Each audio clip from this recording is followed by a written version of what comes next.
gathered here in the struggle and the power. Spirits, draw near. Gathered here in the mystery of the hour. Gathered here in one strong body. Gathered here in the struggle and the power. Spirits, draw near. Once more. Gathered here in the mystery of the hour. Gathered here in one strong body. Gathered here in the struggle and the power. Spirits, draw near.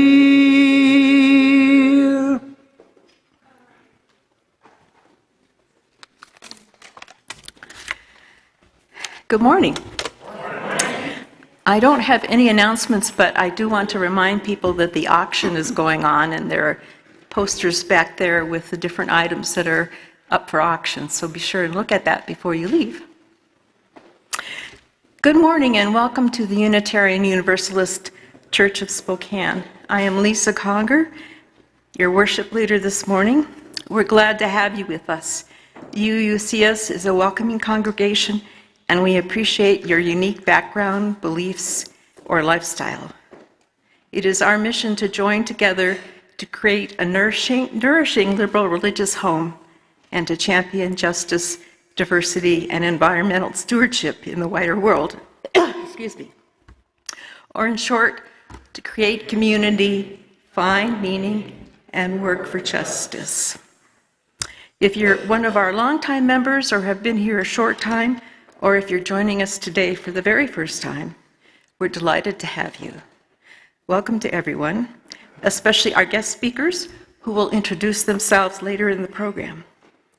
Welcome to those streaming with us also. Please take a few minutes now to greet one another and be sure to say hi to someone you don't know. You haven't met yet.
You will have a chance to talk and greet each other again after the service during the coffee hour. We now turn from our informal greeting of one another to formally begin our service by lighting our chalice, the symbol of Unitarian Universalism, the symbol of our unity and solidarity, of our openness and inclusion, of our community and individual uniqueness. May this small flame be our offering of warmth to those who are cold and alone, and a light to those in darkness. May it be a flame that ignites justice in our world and a beacon of hope to those in need. And may it reflect at least a spark of truth wherever truth has been lost, and cast a healthy shadow of doubt where it has been found. Thank you.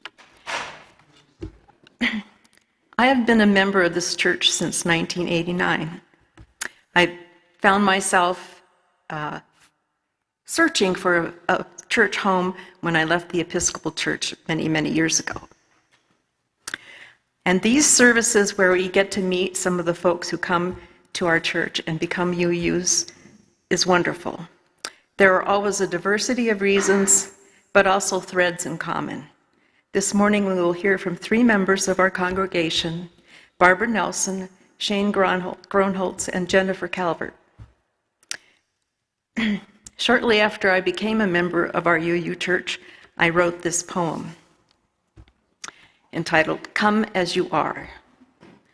God's hospitality beckons through the doorway of discovery at the house of blessing. Wipe your preconceived notions on the mat of forgetting and step lively into the hall of love. There are no stairs to climb, no basement steps to fear. You are finally and fully here in God's house. You do not have to believe a certain way or act in a certain manner. Just be who you really are, and you will see God's face shining from the hall mirror. Welcome.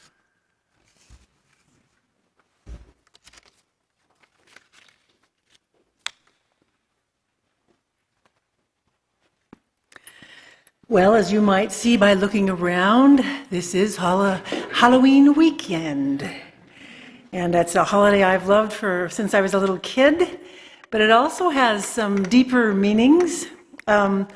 I was doing a little bit of research on seasons and calendars recently, and I didn't know that at first, for many of the pagan peoples, there were 2 seasons, summer and winter.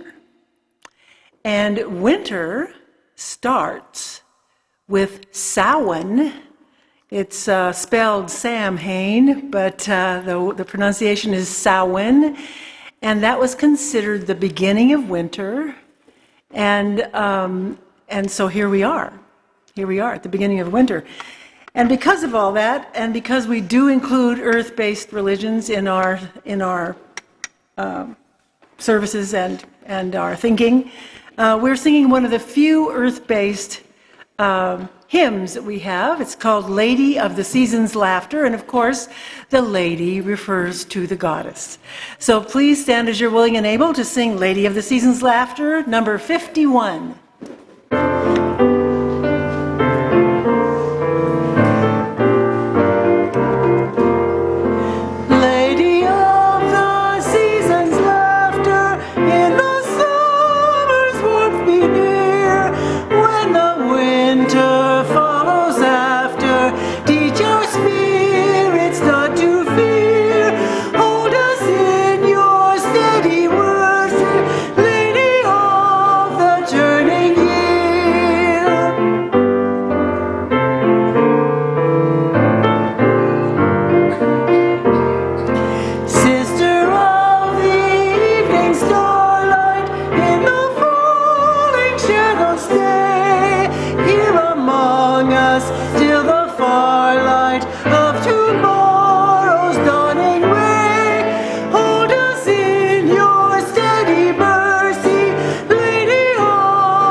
Each time we gather as a congregation, there are always those who are with us in our hearts and minds and who we want to wrap in our love and care.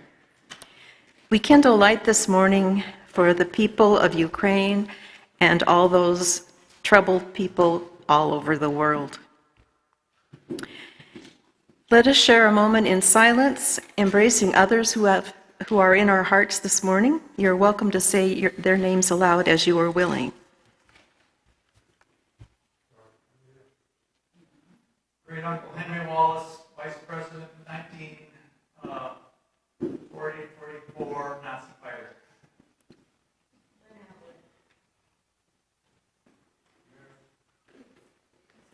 Those named aloud and those remembered in the silence, and all those who are suffering elsewhere in our world this hour, behold in our community of compassion. Oh, I'm sorry.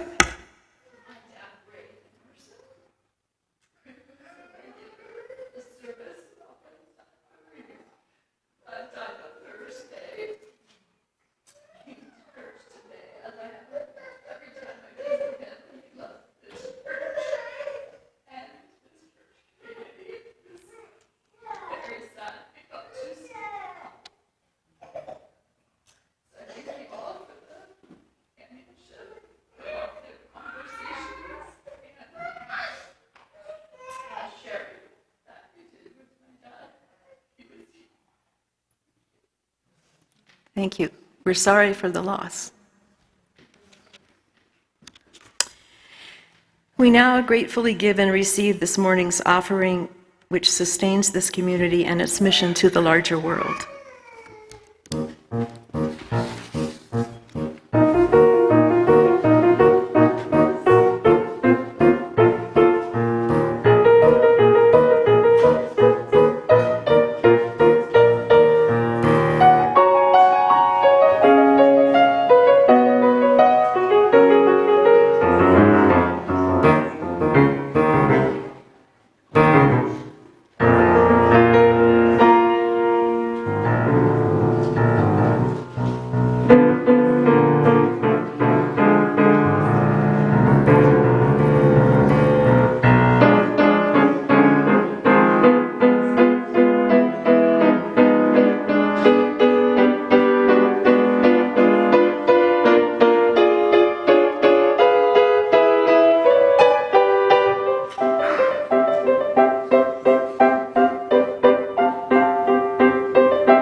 Actually, I want you to join me in some more applause for Maura. Do you know that she joined us on Halloween Sunday last year? She's been with us a year, so thank you, Maura.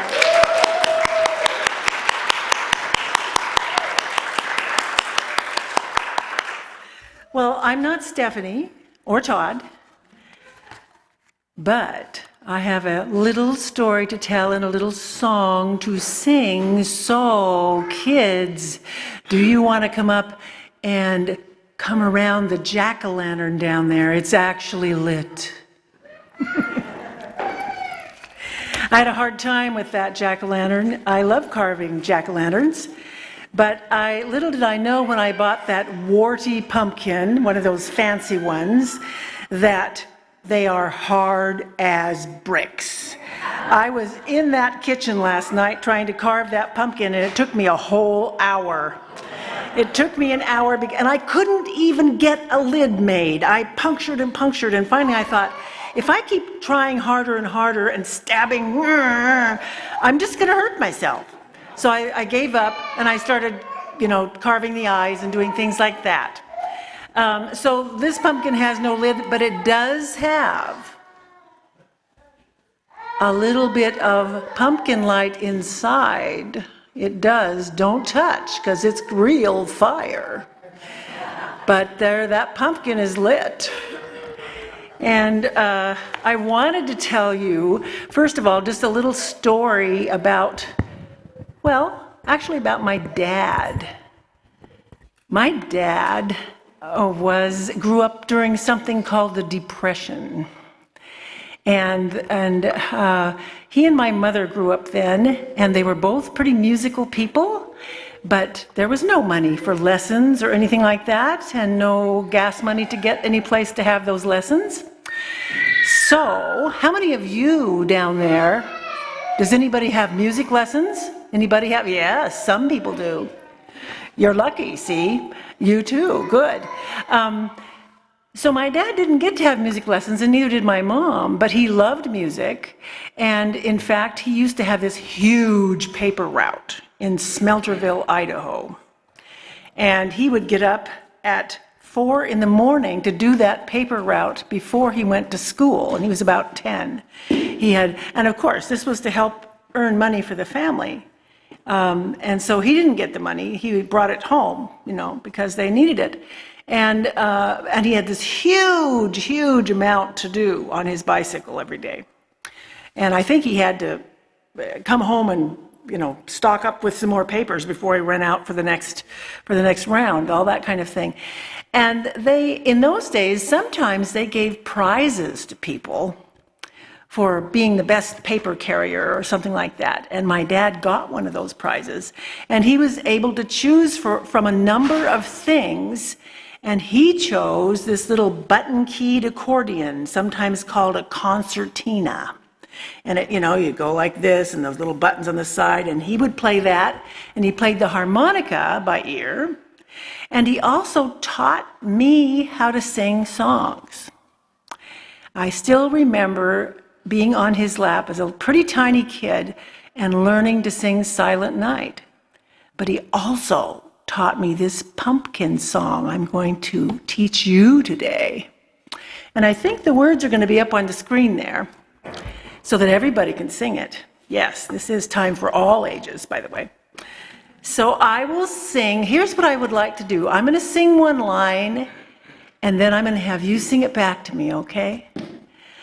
Here's the line. Jack-o'-lantern, jack-o'-lantern, you are such a funny sight. Here we go.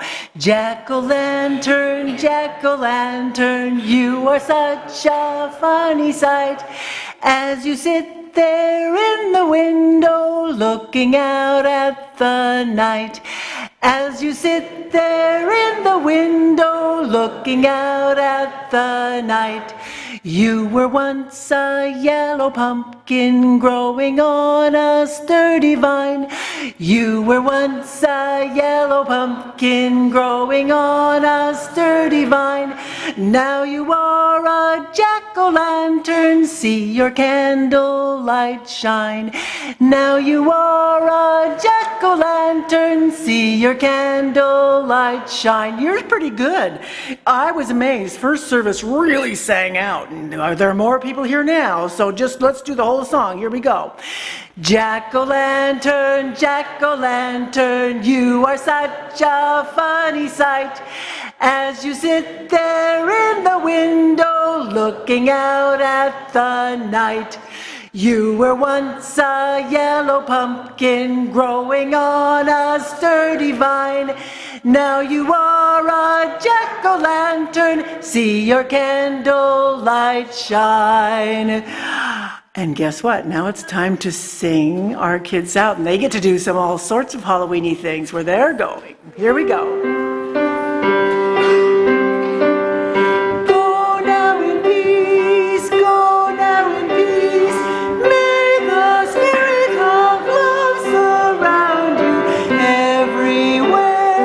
Everywhere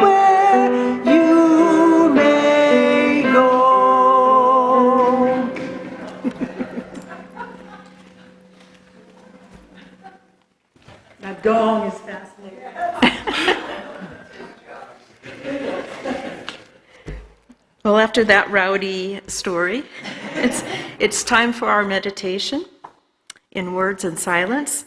Please find a comfortable, receptive posture and take some deep breaths. Close your eyes if you wish as I lead you into silence with this poem by Tohoyohiko Kagawa. I hope that's correct.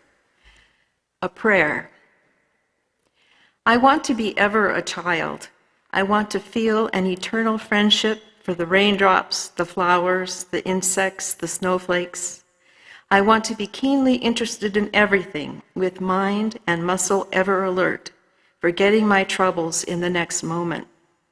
The stars and the sea, the ponds and the trees, the birds and the animals are my comrades. Though my muscles may stiffen, though my skin may wrinkle, may I never find myself yawning at life.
Our reading today is in the back of the hymnal, and it is a quotation from Albert Schweitzer. At times, our own light goes out and is rekindled by a spark from another person. Each of us has cause to think with deep gratitude of those who have lighted the flame within us.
Thank you, Mara. That was beautiful. I enjoyed it as much the second time around as this time.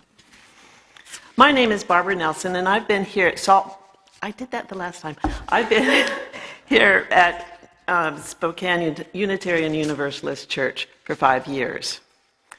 My first real search to find a spiritual community was when my father, an Air Force officer, was transferred to the Pentagon and we moved to the DC area. I was in middle school, the only one going to church in my house, and I started attending a Baptist church that was just down the street from where I lived, so it was an easy walk for me. I didn't find out much about the Baptist church there that impressed me. However, what did impress me was hearing about missionaries, and especially Albert Schweitzer.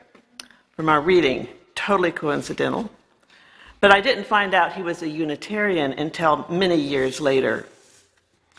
At the same time, I discovered on the Sunday morning TV show a Unitarian service that was being held, and actually it was a Sunday school. And the teacher there started talking about mud.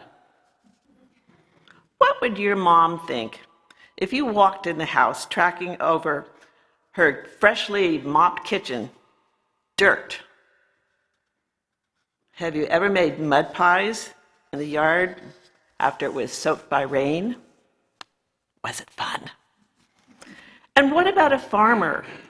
What could he do with a field soaked by rain? Could he maybe plant some seeds in it?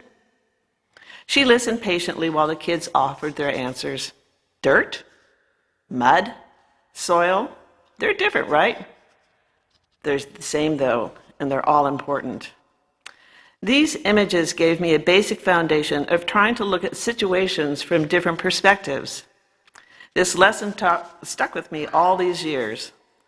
Looking at situations from different perspectives is a challenge, easier to do it sometimes rather than other times, especially now. I started going to the Episcopal Church when we moved to Hawaii. I enjoyed the music and honestly the liturgy, but even though I didn't buy it all. When my children were small and we were living in Federal Way, I helped run a vacation Bible school in the Federal Way Episcopal Church, and I was on the Bishop's Committee. However, even then, I considered myself spiritual but not religious. And when I stopped attending after my divorce, only one couple from that congregation reached out to me. I felt abandoned. Eventually, I started going to Saltwater Unitarian Church in Des Moines, and I found enrichment and friendship. I became a lay reader, and I joined the chalice circles, which are small discussion groups in people's homes. In 2013, an earthquake struck in Haiti. My career in emergency management made me want to go, but I knew I didn't have the right skills at the time. However, a year and a half later, I went there with a group of UUs from around the country. Our goal was to support, not tell them what to do. On our way up to the Central Plateau, we passed an Albert Schweitzer hospital. And people in the bus started talking about how much Albert Schweitzer impacted their outlook on life. And when we got up there, a community of hardworking Haitians were found building villages in the Central Plateau, creating a new life for themselves. I was fortunate enough to go to 2 more times as trip leader for the Unitarians. And on those trips, I saw firsthand the demanding work the local Haitians did every day to build villages. They grew their own food. They dedicated themselves to creating a better life for their families. My last trip included members from Saltwater Unitarian Church, including the minister. I was excited to see how much progress the villagers had made. I thought about that lesson from the UU Sunday School class so many years ago.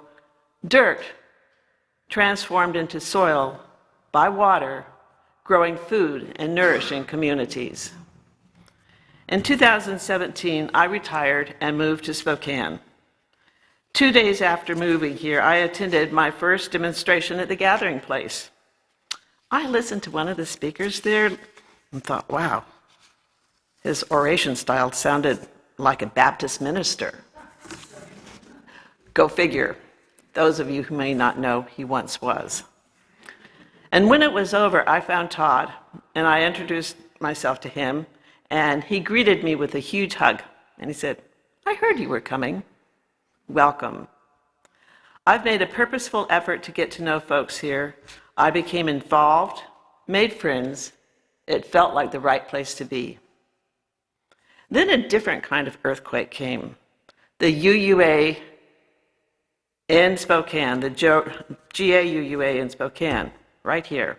I remember sitting in sessions and wondering, was I in the right place? Was I missing something? What is woke? Was I woke enough? Then something about a book Todd wrote. Who even had had time to read it? And they did what to Todd? I was incensed. This was and is not what I believe being a Unitarian is all about. The shockwaves are still reverberating throughout the country and the UU community. Then the pandemic hit. The empty chairs, no choir, a lone pianist, a lay reader watching Todd in the sanctuary. It was hard on all of us, but a fraction of how difficult it must have been for him. The double, let me get this. I've lost my page, okay. But the double whammy was really hard on our whole community. And it was really hard watching Todd standing here alone. We had a pianist there, lay reader, and that was it. He was speaking to an empty audience. Not really totally empty, because we know that people have been listening to him all this time from around the country. So slowly we came back. Slowly we were able to grow our community here in the congregation, sitting here. It's not as crowded as it was, but we know also that there are a lot more people watching online. And I just knew at that point that this is where I belong. I belong to be here with people who are willing to listen to different points of view and to support the righteousness of a community welcoming to all. Thank you.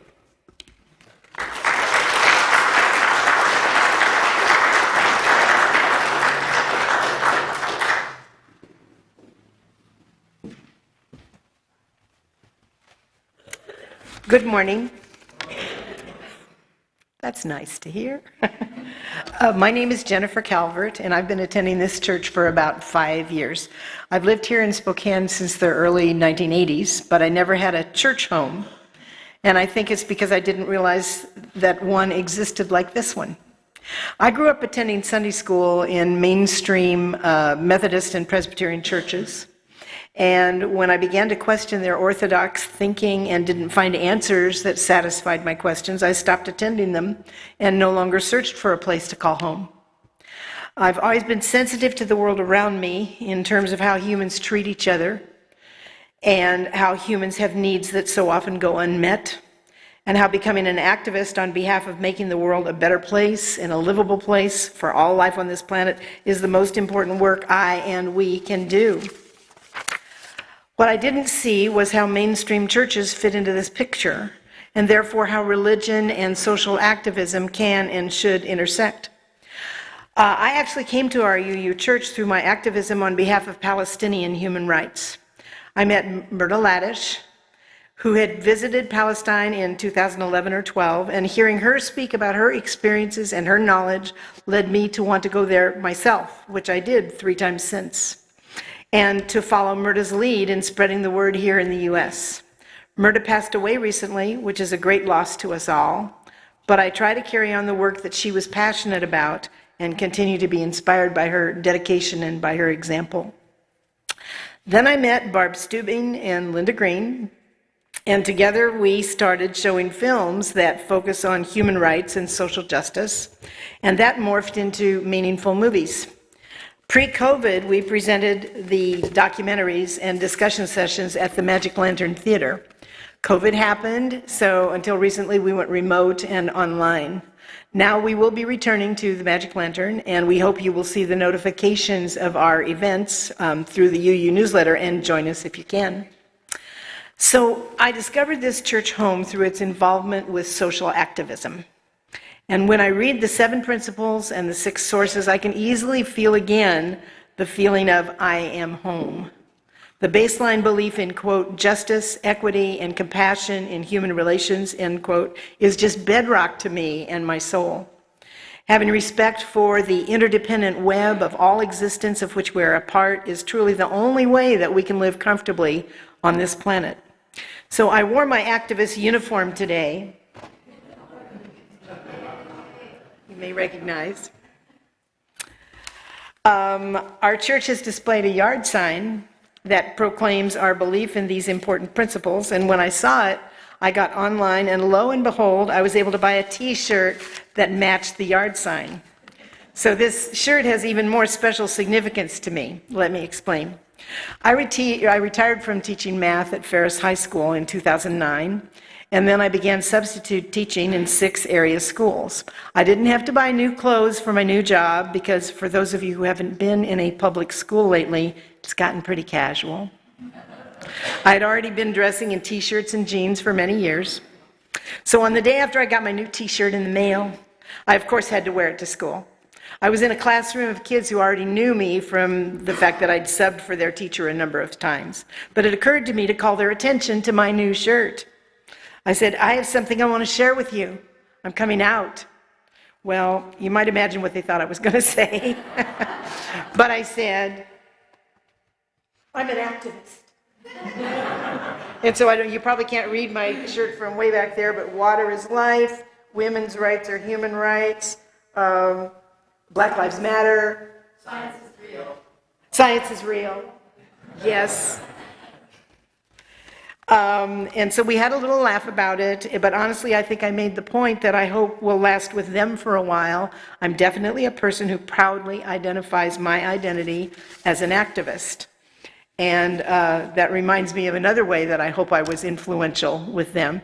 Often when the blood drive would happen at schools, then I would take my prep period and I would go and give blood.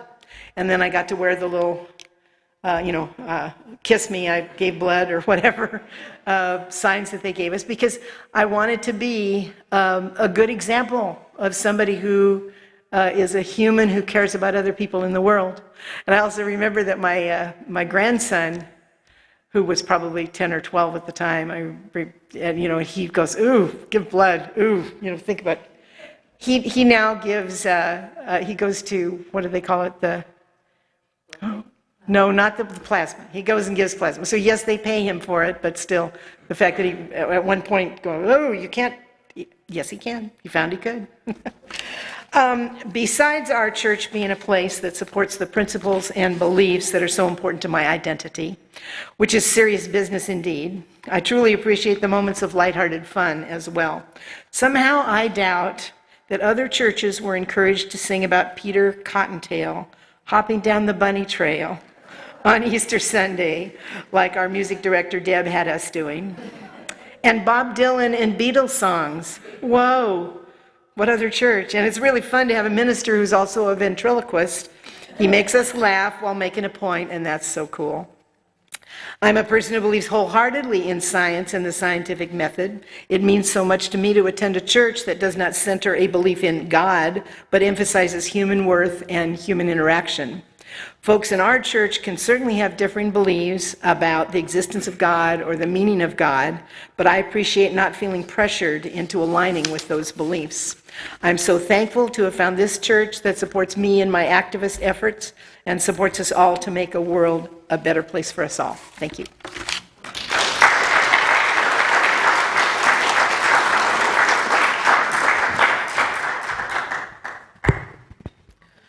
I'll try to not be as loud as I was the first time. Halfway through, I got worried, and I said, am I speaking too loud? And my wife said, yes. Thanks for listening to me this morning.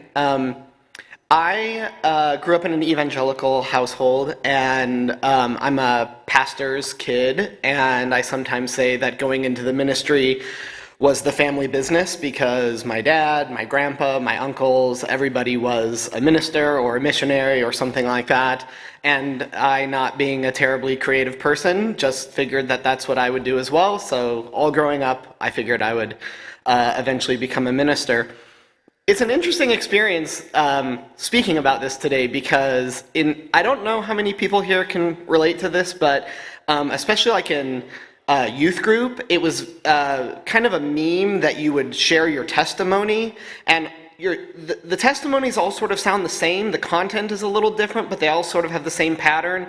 Even if you grew up in a sheltered evangelical home, you somehow had to craft your testimony so somehow you were on the wrong track and you did wrong and all these things, and then you found Jesus and now everything's been great.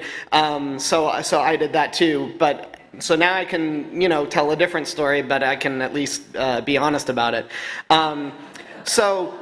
Eventually I went to Whitworth, and I was studying Christian theology. I started taking philosophy classes. I was a big fan of C.S. Lewis's nonfiction writing, and by the way, I still admire C.S. Lewis. He's a fantastic writer. But given that, C.S. Lewis has a bit of a philosophical bent, and so my mom had said, you ought to take a philosophy class. I think you'd like it. So I did, and I did like it. I loved it. So I just kept taking philosophy classes as electives, and when I was close to graduating, I realized, I'm close to a major, so I might as well just finish that major out. So I double majored in philosophy and religion. Towards the end of my college career, I started to have serious doubts about the, inerrant word of God. When I was talking to people at that time, I sometimes got the sense that people were thinking, oh, it's those philosophy classes, wasn't it? But it wasn't actually. It was my theology classes and my Bible classes. It was particularly this one class, Paul's Letters. And that was taught by Roger Morlang, who I still have a ton of admiration for. And one thing about Roger's classes is he incorporated a lot of the history and context but behind the writing of the Bible. So we learned a lot about Paul the man, and it's a little bit weird because it's not as though I didn't know this. Like, it's not a secret. It's not something they try to tell you that the Bible wasn't written by humans. So I knew that, but somehow learning about his life made it dawn on me in a way it hadn't. Like, wait, this was just a guy, like, just writing letters. He didn't know he was writing the Bible, and now we tie ourselves in knots poring over these words. What word did he use here? What did it mean? Oh, he used the same word in this other context, so he must have meant this. He didn't expect people to do that. He was just writing letters to people he knew. And so that was sort of the thread that, got pulled, and so my sort of, progression of doubt just sort of went from there. It's interesting. I was actually having coffee with City Councilman, Council President Brian Beggs, and he also took a class with Roger Morlang when he went to Whitworth, and he had almost the exact same experience. I thought that was so interesting. I also had a good friend, Matt, who now blames his staunch atheism on me, and he was in that class with me, and we were having very similar experiences, and he came here, actually. I had never even heard of Unitarian Universalism, but he was like, I'm going to go check out this church thing. I don't really know what it is, and so he went, and afterwards I asked him how it was, and he was like, it was good.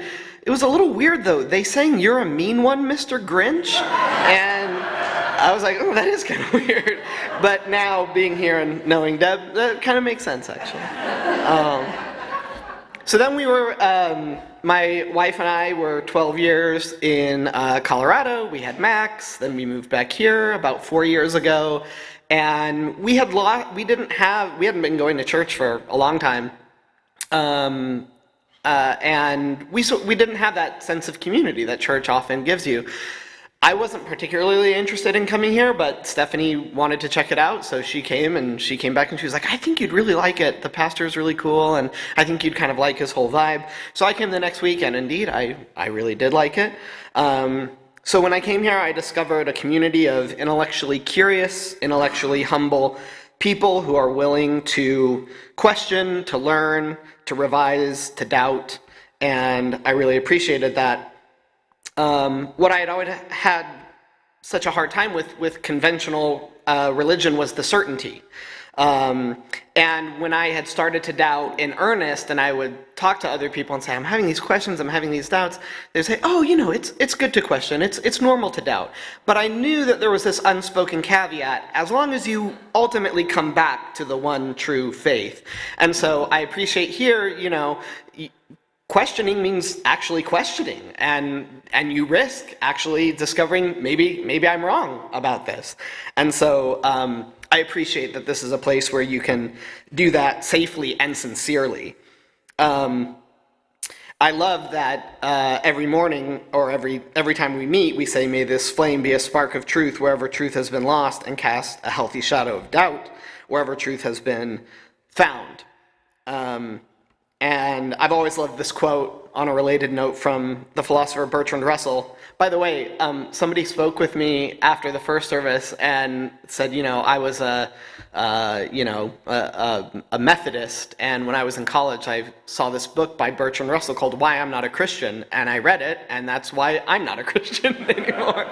I thought that was hilarious. Anyways, Bertrand Russell says, the whole problem with the world is that fools and fanatics are always so certain of themselves, but wiser people are so full of doubts.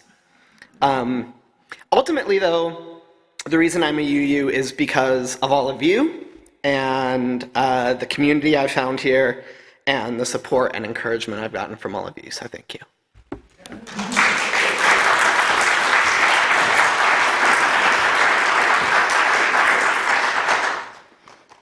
Well, I feel that I need to defend my choice of you're a mean one, Mr. Grinch. Yes, well, on the face of it, of course, that looks pretty bad. But when I first came to this church, Bill Hauff was the minister, and every Christmas time he read us the Grinch story. And you will probably remember the ending, when, he wasn't the Grinch anymore. He opened his arms and hearts to people, and his heart grew, 3 sizes, and all that stuff. So there's a good grounding for the Grinch here. And since we have some extra time, and I like to prattle on, I would like to say a few words about why I came here. My parents, when I was about 12 or so, thought that it was just, we probably should be churched a bit since we hadn't been. I was living in North Idaho, out in the country. And so we ended up at the Lutheran church. And there was I will never forget him, Pastor Gronholz, very strict, very conservative Lutheran at that time, didn't like dancing. I was a teenager, and I kind of did, and didn't care for card playing, and my parents did that too. So I wasn't so sure about those things, and we had to learn the catechism and be, confirmed in the faith. And so, Martin Luther, there was a question, and then there was Martin Luther's answer. And that's what we were memorizing, of course. But for me, as a 12-year-old, and we read the whole Bible, I saw discrepancies in some of those things. And so maybe one week it would lean one way, and the next week it would kind of lean a different way, and I'd say something about it. I'd say, well, wait a minute, didn't we last week, we found out about this, and that doesn't jibe with this over here. And I still remember the muscle in Pastor Gronholz's jaw. And I was such a question box that I could tell when he was irritated, because that muscle would start working. Here she is again, asking some question, But I did end up at Pacific Lutheran University, a very good university, by the way, and we were required 9 hours of religion there, and we were required New Testament and Old Testament, and then we could choose one.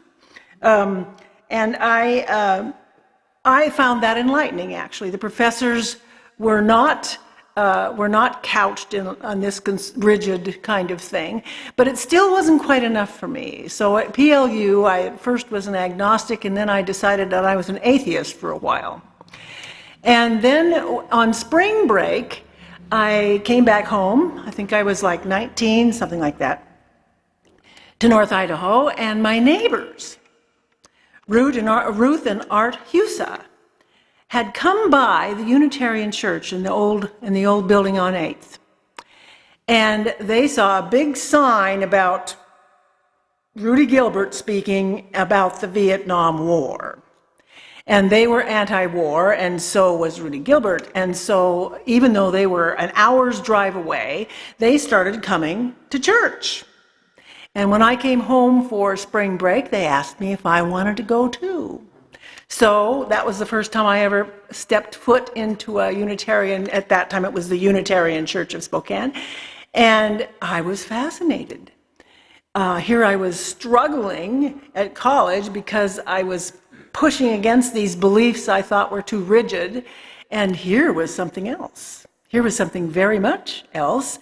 And guess who they had for musicians?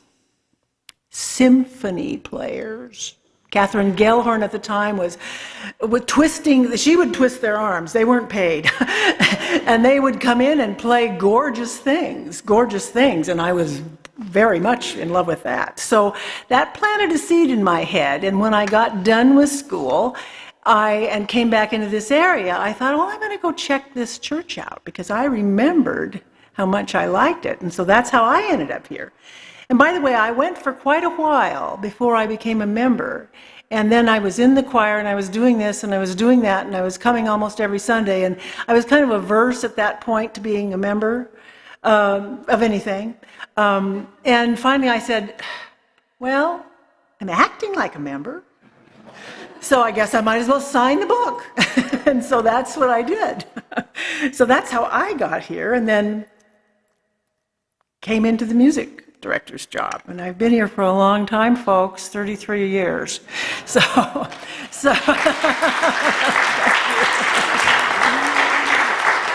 now I'd like you to stand and sing one of our hymns that I think is wonderful. The tune is Finlandia.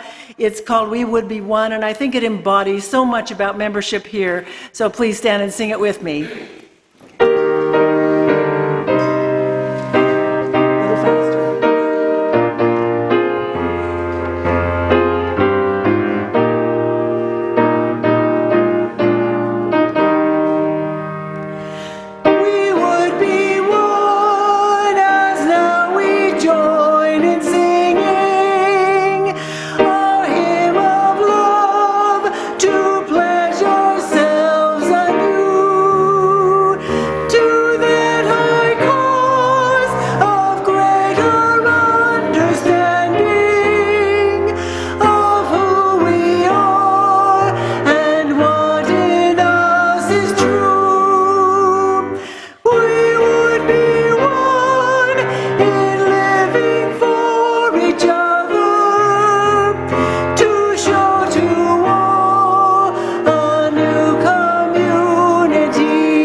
Our benediction is by Dag Hammarskjöld. Each morning we must hold out the chalice of our being to receive, to carry, and give back. So be it. Amen. Blessed be. Salam alaikum and shalom.